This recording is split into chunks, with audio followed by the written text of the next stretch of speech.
Hello बच्चों, कैसे हैं आप सभी। आई होप आप सभी घर पर होंगे, सुरक्षित होंगे और अपनी पढ़ाई को कंटिन्यू कर रहे होंगे।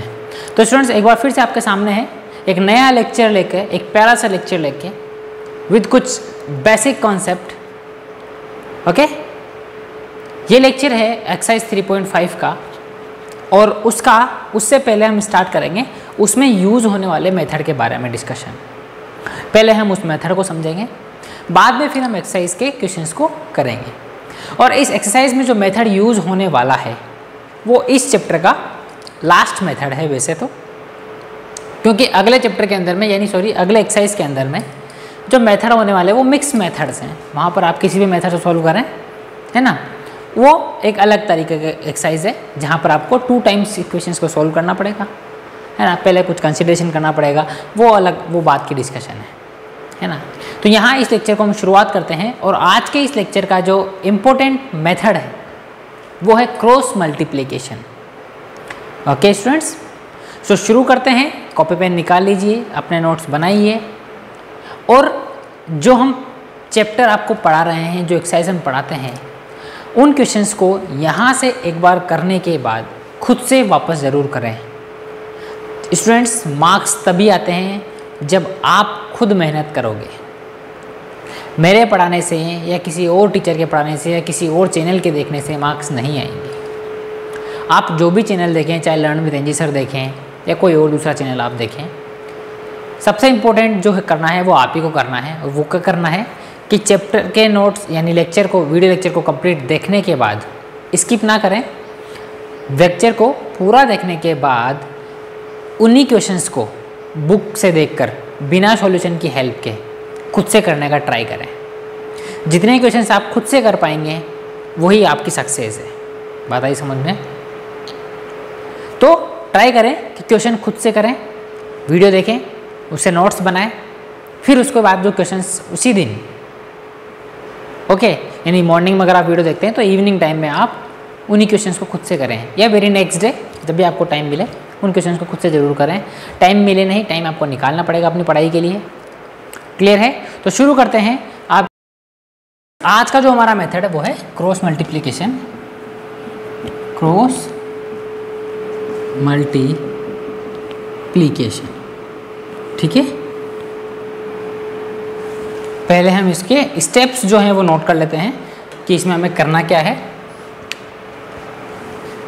पहले हमें क्या मानना पड़ेगा, 2 इक्वेशंस कंसीडर करनी पड़ेंगी, क्योंकि पेयर ऑफ लीनियर इक्वेशन है तो हमें 2 इक्वेशन तो चाहिए होगी इनको सॉल्व करने के लिए। So let a1x plus b1y plus c1 is equal to 0 and a2x plus b2y plus c2 is equal to 0। ये इक्वेशन फर्स्ट है, ये इक्वेशन सेकंड है। क्लियर है? बात आगे समझ में? चलिए ठीक है। अब स्टेप फर्स्ट क्या करना है, सबसे पहला काम जो करना है आपको वो क्या करना है ना, x नोट लिखना है। क्रॉस मल्टीप्लिकेशन अप्लाई करेंगे तो पहली स्टेप जो करनी है वो x लिखनी है, थोड़ी दूरी पर y लिखना है और थोड़ी दूरी पर 1 लिखना है, और इनके बीच में इक्वल का साइन लगा देना है, ठीक है। अब देखो बेटा, जब हम x लिखेंगे तो x के कोफिशिएंट के बारे में कोई डिस्कशन नहीं होगा, डिस्कशन होगा y के कोफिशिएंट और कांस्टेंट के बारे में। तो पहले देखो x को छोड़ दो, x के नीचे x का नहीं लिखना है, x को हटा देंगे।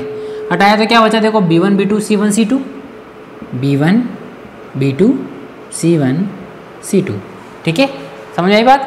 जब हम x के लिए लिखेंगे, ये फिक्स है, ये मेथड ऐसे ही करना है।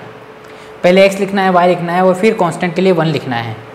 तो x का जब लिखेंगे तो x के नीचे x का कोफिशिएंट नहीं लिखना है, बचे हुए दोनों के कोफिशिएंट आपको लिखने हैं। देखो x के बाद क्या आता है, y के बाद क्या आता है, कांस्टेंट। तो x के बाद y के बाद कांस्टेंट। अब y के बाद कांस्टेंट आएगा, y के बाद कांस्टेंट के बाद वापस से x आएगा, तो y के बाद कांस्टेंट मतलब c1 c2, फिर a1 a2। कांस्टेंट के बाद देखो तो वापस क्या आएगा, x आएगा, तो a1 a2, और फिर a1 a2 के बाद क्या आएगा, b1, मतलब y की वैल्यूज़। ये आपको पहली स्टेप में करनी है, ठीक है। स्टेप 2, इसमें आपको करना है क्रॉस मल्टीप्लाई। क्रॉस मल्टीप्लाई कैसे? ऊपर से नीचे, नीचे से ऊपर, ऊपर से नीचे, नीचे से ऊपर, ऊपर से नीचे, नीचे से ऊपर। मतलब x अपॉन b1c2, बीच में माइनस का साइन आएगा, फिर b2c1 is equals to y upon c1a2,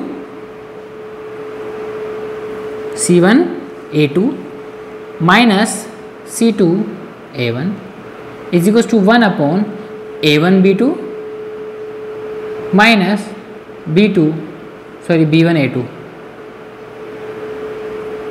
है ना, या a2b1 लिख दो, बात एक की, कोई फर्क नहीं पड़ता। क्लियर है? नाउ स्टेप थर्ड में क्या करना है?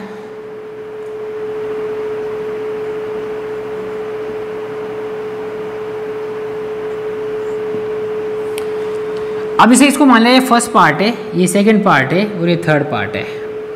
ठीक है, हमें करना है कंपेयर। जैसे पार्ट 1 विथ पार्ट 3। ये ध्यान रखना, चाहे पार्ट 1 को करें चाहे पार्ट 2 को करो, पहले आपको थर्ड से करना पड़ेगा। पार्ट 1 को या तो थर्ड से करो या पार्ट 2 को थर्ड से करो, पहले आप कोई सा भी कर सकते हैं। मैंने फर्स्ट को किया थर्ड के साथ में कंपेयर, तो क्या आया देखो, x upon b1c2 minus b2c1 is equals to 1 upon a1b2 minus a2b1 is implies that, इसको यहाँ भेज देंगे मल्टीप्लाई में। तो यहाँ क्या आया बेटा देखो, x is equals to b1c2 minus b2c1 upon a1b2 minus a2b1। ये x की वैल्यू हो गई आपके पास में, ये x की वैल्यू हमारे पास में आ गई है। यहाँ तक पॉज करके नोट कर लें, यहाँ तक पॉज करके नोट कर लें, फिर हम आगे y की वैल्यू निकालते हैं। y की वैल्यू निकालने के लिए आपको सेकंड को कंपेयर करना पड़ेगा थर्ड के साथ में। y की वैल्यू निकालने के लिए आपको क्या करना पड़ेगा, सेकंड को कंपेयर करना पड़ेगा थर्ड के साथ में।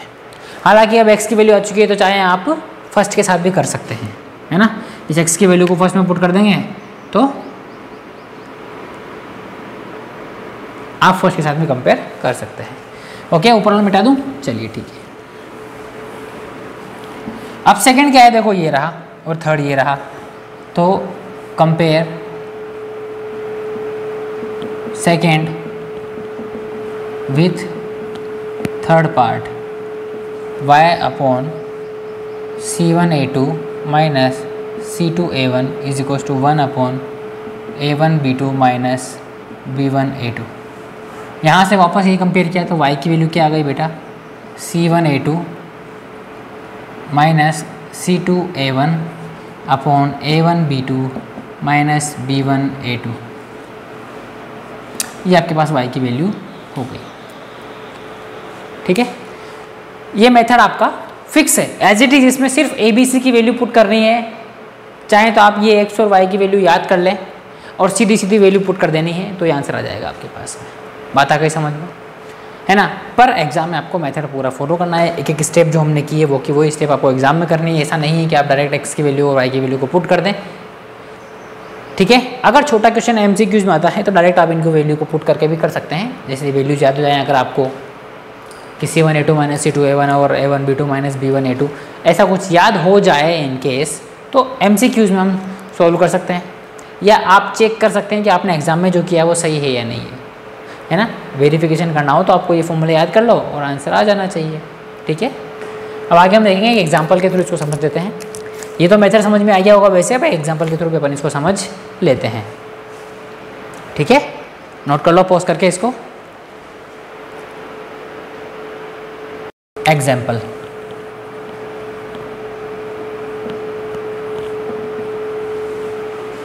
ठीक है, एग्जाम्पल देख लो बेटा। यहाँ पर एक इक्वेशन ले लेते हैं अपन, 3x plus 4y is equals to 10 and 4x plus 3y is equals to 12। तो सबसे पहले हमें क्या करना है, यहाँ पर सबसे पहले हमें जो करना है बेटा, यहाँ पर मुझे जनरल जो फॉर्म है कि a1x plus b1y plus c1 is equal to 0 के टर्म में इसको लिखना है। तो मैं इसको कैसे लिखूँगा, पहले a1x plus 3x plus 4y minus 10 is equal to 0, then 4x plus 3y minus 12 is equal to 0। बात आ गई समझ में? इसको हमें ऐसे लिखना है। ठीक है, अब हम स्टेप फर्स्ट करते हैं। स्टेप फर्स्ट क्या था, x को ऐसे लिखा, on applying cross multiplication method, on applying cross multiplication method. ठीक है, ये हमने लिखा पहले x, इसके अपॉन में क्या आया बेटा, y के कोफिशिएंट लिखेंगे पहले 4 अप और 3, फिर -10 और -12। क्लियर है? इज इक्वल्स टू, फिर y लिखेंगे और उसके नीचे पहले c के कोफिशिएंट लिखेंगे -10 -12, यानी जो बाद में आएगा उसको यहाँ पहले लिख देना है। फिर बचा अपने पास में 3 और 4 इज इक्वल्स टू 1 अपॉन, इनको पहले लिख देंगे यहाँ पर 3 और 4, और फिर क्या बचा बेटा 4 और 3। पहले ऊपर से नीचे, फिर नीचे से ऊपर, तो x अपॉन ऊपर से नीचे क्या, तो -48, 12 4 जा -48, देन -30,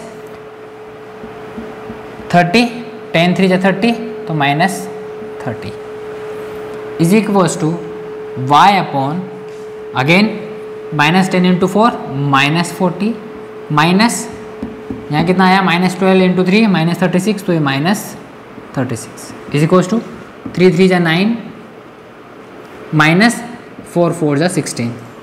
क्लियर? पहले ऊपर से नीचे, फिर नीचे से ऊपर, ऊपर से नीचे, नीचे से ऊपर। क्लियर? ऊपर से नीचे पहले करा 9, नीचे से ऊपर किया 16। ठीक है, तो यहाँ पर क्या आया बेटा, देखो x upon -48 plus 30 is equals to y upon -40 plus 36 is equals to 1 upon -7। I hope यहाँ तक समझ में आया होगा। ठीक है, तो बेटा यहाँ क्या बना आपके पास में, x अपॉन यहाँ कितना आया माइनस का 18 is equals to y upon -4 is equals to 1 upon -7। ठीक है, now comparing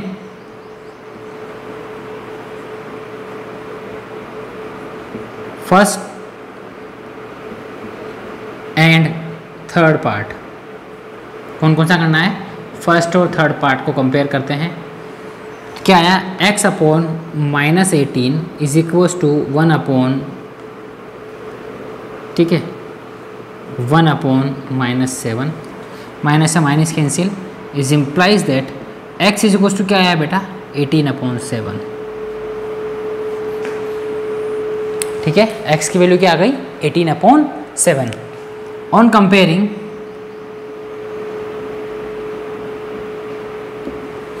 comparing second and third, second और थर्ड को कंपेयर किया तो क्या आया देखो,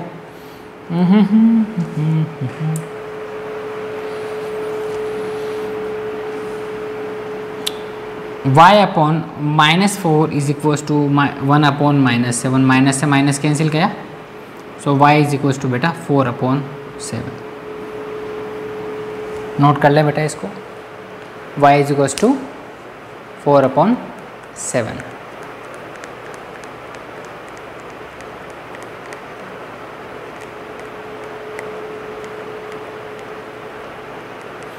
हो गया, नोट कर लिया बेटा।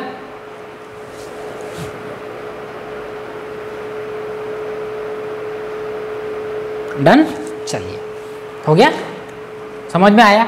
मेरे हिसाब से मेथड समझ में आया होगा। x की वैल्यू आ गई आपके पास में 18/7, y की वैल्यू आ जाएगी 4/7।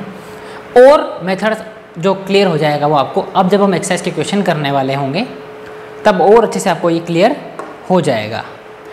क्लियर है स्टूडेंट्स? प्लीज़ नोट कर लें पॉज करके,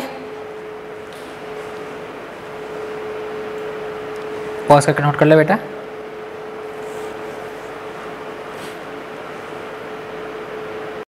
तो स्टूडेंट्स अब देखते हैं एक्सरसाइज 3.5 के क्वेश्चन नंबर फर्स्ट को। और क्वेश्चन नंबर फर्स्ट में बेटा क्या दिया हुआ है, इसमें हमें आपको पहले वो करना है a1 a2 a1 upon a2 b1 upon b2 c1 upon c2 को वैल्यू निकालनी है, देन उनको कंपेयर करना है, फिर आपको चेक करना है कि क्या इक्वेशन के अंदर में इनफाइनाइट मैनी सॉल्यूशन आ रहे हैं या यूनिक सॉल्यूशन आ रहा है या नो सॉल्यूशन आ रहा है।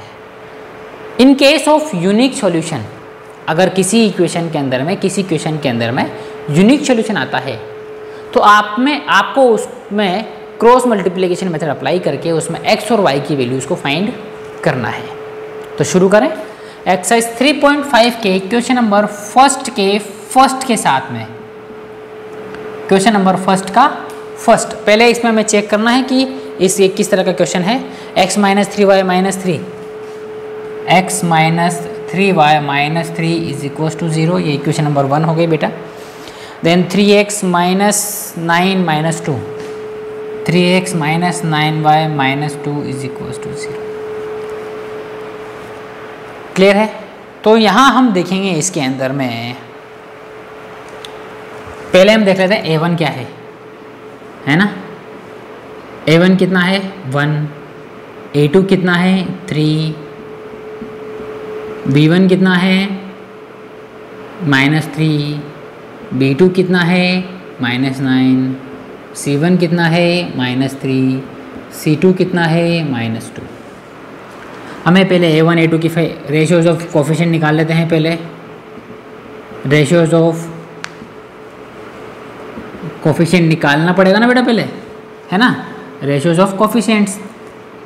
ओके, सो पहले निकालेंगे a1 अपॉन a2 की वैल्यू, ये 1/3 आ गई। फिर b1 अपॉन b2 की वैल्यू निकालते हैं, वो आया -3 अपॉन -9 शॉर्ट करा, ये आया 1/3।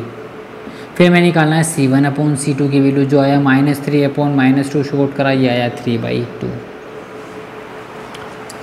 अब यहाँ देखो बेटा क्या कॉन्सेप्ट बन रहा है, देखो since a1 upon a2 is equals to b1 upon b2, दोनों की वैल्यू 1/3 आ रही है, but not is equals to c1 upon c2। और ये कंडीशन कौन सी है? ये है पैरेलल लाइंस की, जहाँ पर कोई सॉल्यूशन नहीं मिलता है। Therefore these lines are parallel to each other and having no solution। मतलब आपको इसको आगे सॉल्व नहीं करना है। अगर इसको सॉल्व करना मतलब जहाँ तक जब तक आपके पास यूनिक सॉल्यूशन यानी a1 upon a2 is not is equal to b1 upon b2 नहीं आता, तब तक आप इसको आगे सॉल्व नहीं करना है। नोट कर लें पॉज करके बेटा। इसी के सेकंड पार्ट पर चलते हैं। कर लिया? 1 2 3 4 5 हो गया, है ना। इसी के सेकंड पार्ट पर आते हैं।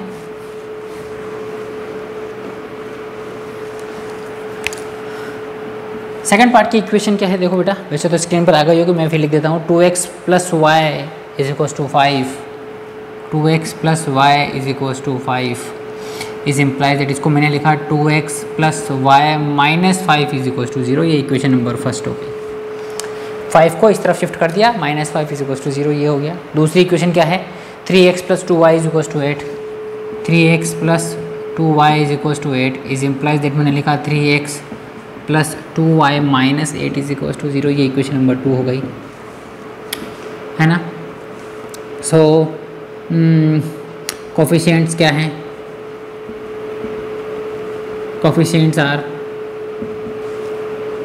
a1 की वैल्यू 2 है, a2 की वैल्यू 3 है, b1 की वैल्यू 1 है, b2 की वैल्यू 2 है, c1 c2 यह है -5 और ये -8। रेशियोज निकाल लेते हैं।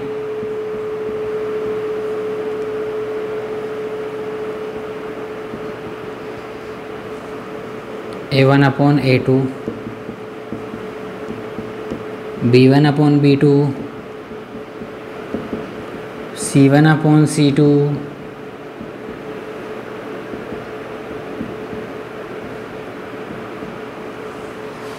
यहाँ देखो A1 अपॉन A2 और B1 अपॉन B2 की वैल्यू अलग अलग आ रही है, तो यहाँ लिख देते हैं since A1 upon A2 is not is equals to B1 upon B2, therefore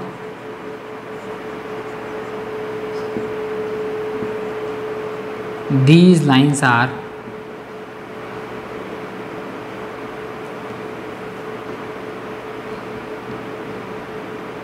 intersecting lines and having unique solution.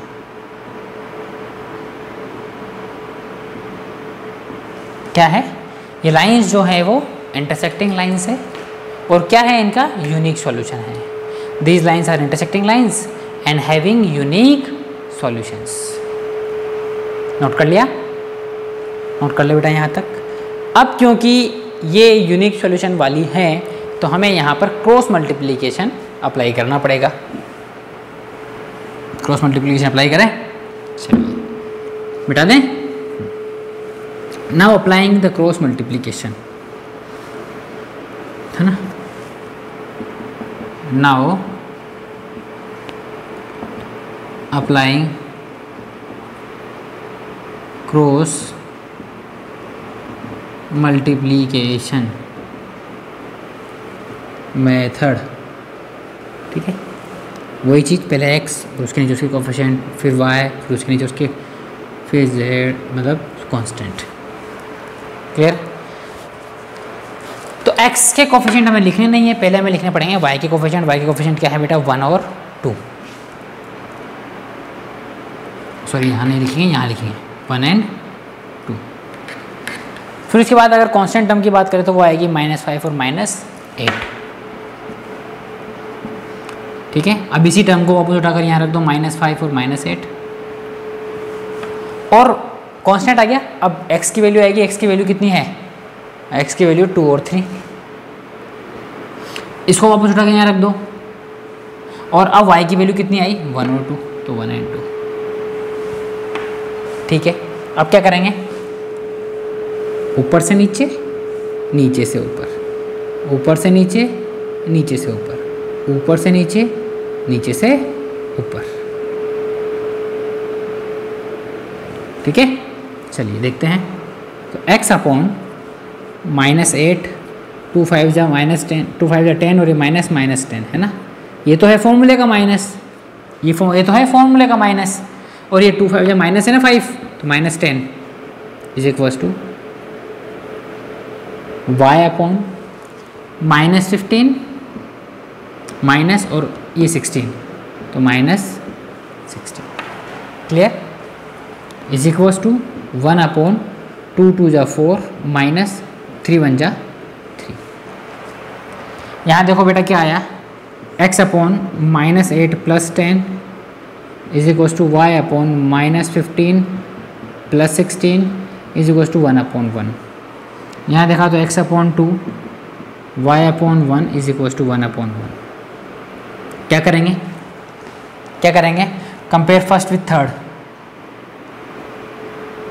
Compare first part with third part. Okay, first part को थर्ड पार्ट से कंपेयर करो. x upon 2 is equals to 1 upon 1 is implies that x is equals to 2.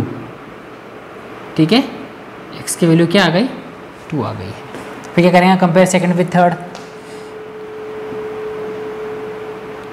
Compare second part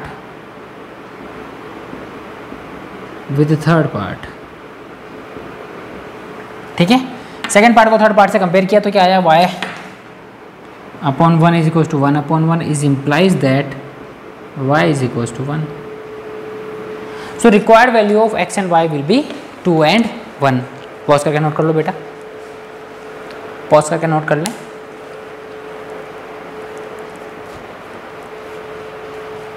ठीक है, third पे चलें। चलिए इसी का थर्ड देख लेते हैं।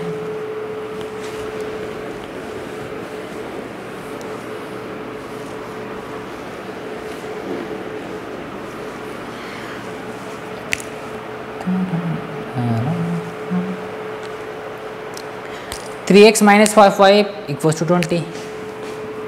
3x minus 5y is equals to 20। इसको जनरल फॉर्म में लिखना पड़ेगा, साथ के साथ लिख देता हूँ मैं। 3x minus 5y minus 20 is equals to 0, equation number 1। दूसरी क्या है? 6x minus 10y is equals to 40। 6x minus 10y is equals to 40 is implies that 6x minus 10y minus 40 is equals to 0, equation second.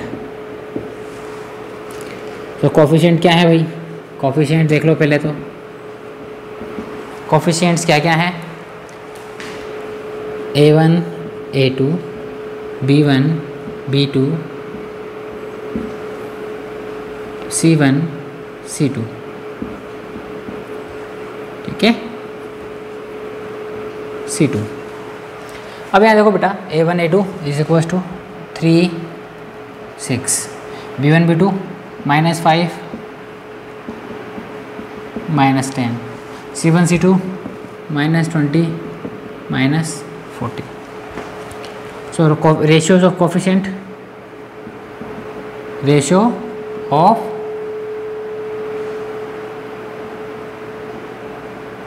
coefficients, ठीक है। a1 upon a2 3/6 short करोगे 1/2 आएगा। b1 upon b2 minus 5 by minus 10 short करोगे 1/2 आएगा। c1 upon c2 minus 20 by minus 40 short करोगे 1/2 आएगा। तो क्या आ गया बेटा? Since a1 upon a2 is equals to b1 upon b2 is equals to c1 upon c2, therefore these lines are, कौन सी है ये? कोइंसिडेंट लाइंस है ना, कोइंसिडेंट लाइंस, ठीक है। therefore these lines are coincident lines and having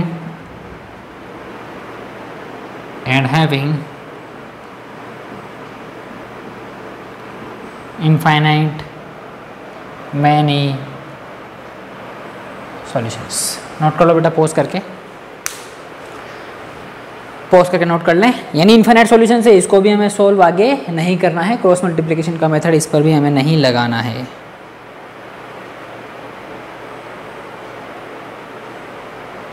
हो गया बेटा, पॉज कर लिया, सॉरी नोट कर लिया। चलिए आगे देखें क्वेश्चन नंबर, इसी का fourth part, question number first का fourth part.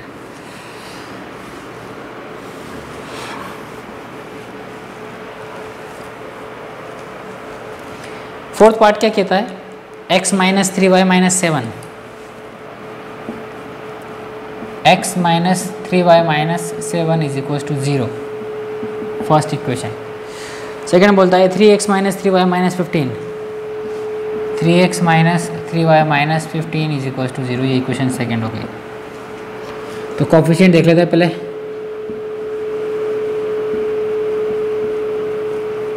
Coefficients a1 a2 1 3 b1 b2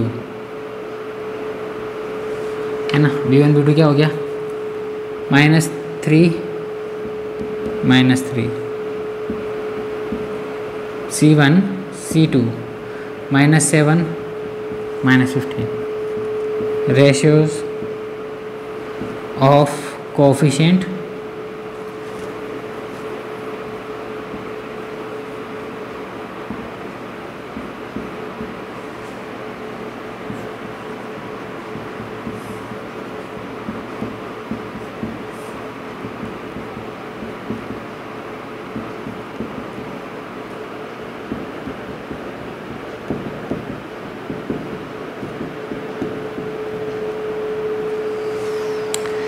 So A1 upon A2 is not equals to B1 upon B2.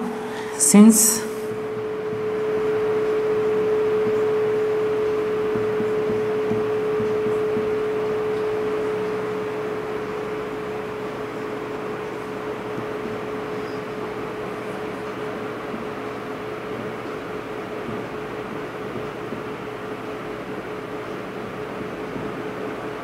therefore these lines are intersecting lines and having infinite having no unique solution.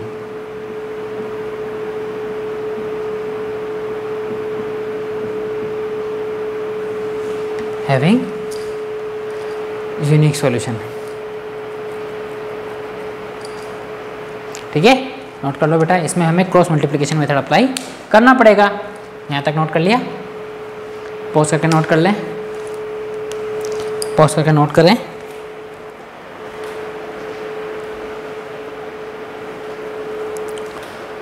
कर लिया? चलो अब cross multiplication method लगा लें. चलिए cross multiplication method use करते हैं.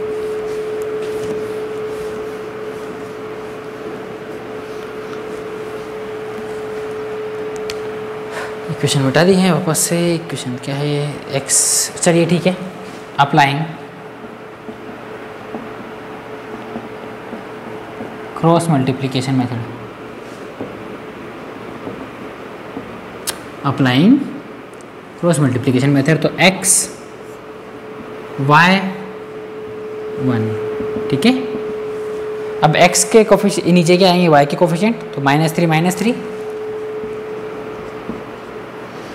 फिर नीचे आएंगे कॉन्स्टेंट्स. तो -7 -15. क्लियर है? अब यहाँ पर -7 -15 लिख दिया जाएगा क्योंकि ये जो वैल्यू होती है बाद वाली वो यहाँ पहले पुट कर दी जाती है. अब x के कोफिशिएंट क्या है बेटा? 1 और 3. ठीक है. फिर लिखा यहाँ पर 1 और 3 आ जाएगा -3. अब वही चीज़ ऊपर से नीचे मल्टीप्लाई, नीचे से ऊपर मल्टीप्लाई, क्रॉस मल्टीप्लाई करेंगे. ठीक है. तो देखो x अपॉन 15 3 जा 45 माइनस -3 -7 21 हो जाएगा. ये माइनस माइनस से कैंसिल, तो यहाँ भी माइनस बच जाएगा. Is equals to y upon यहाँ देखो 7 3 जा 21 माइनस का minus -15 into 1 is -15 is equals to 1 upon -3 -9. ठीक है. अब यहाँ देखो बेटा x upon 24 is equals to y upon -21 + 15 -6 is equals to 1 upon -3 + 9 6. ठीक है. ये फर्स्ट पार्ट, ये सेकंड पार्ट, ये third part. Compare part first with third. So x upon 24 is equals to 1 upon 6 is implies that x is equals to 24 upon 6 short करेगा 4. तो x की value क्या आ गई बेटा? x की वैल्यू 4 आ गई है. Now compare second part with third part. y upon -6 is equals to 1 upon 6. तो y इज इक्वल्स टू -1. ठीक है. Required value of x and y चाहो तो लिख दो. क्लोजिंग स्टेटमेंट जरूर लिखा करो. रिक्वायर्ड वैल्यू कभी अगर मैं नहीं लिखूं तो आप फिर भी नोट कर लिया करो. क्लोजिंग स्टेटमेंट जरूरी है. Required value of x and x is equals to कर देता हूँ सीधा सीधा 4 और y is equals to -1. This is your answer. हो गया? हो गया बेटा? पॉज करके नोट कर लें. पॉज करके नोट कर लें. तो स्टूडेंट्स इस लेक्चर में हम इतना ही कंटिन्यू करते हैं. अगले लेक्चर में फिर से मिलेंगे रिमेनिंग क्वेश्चन के साथ में और ट्राई करेंगे कि जो सारे क्वेश्चंस जो रिमेनिंग हैं उन्हें हम एक ही शॉट में कंप्लीट कर दें. तो आपको ज़्यादा पार्ट्स के अंदर में वेट नहीं करना पड़ेगा। Got it? तो मिलते हैं अगले लेक्चर में रिमेनिंग क्वेश्चन के साथ में। तब तक के लिए घर पर रहें, सुरक्षित रहें, और अगर आज का कंटेंट समझ में आया हो तो लाइक करें, शेयर करें और सब्सक्राइब करें। Okay, bye.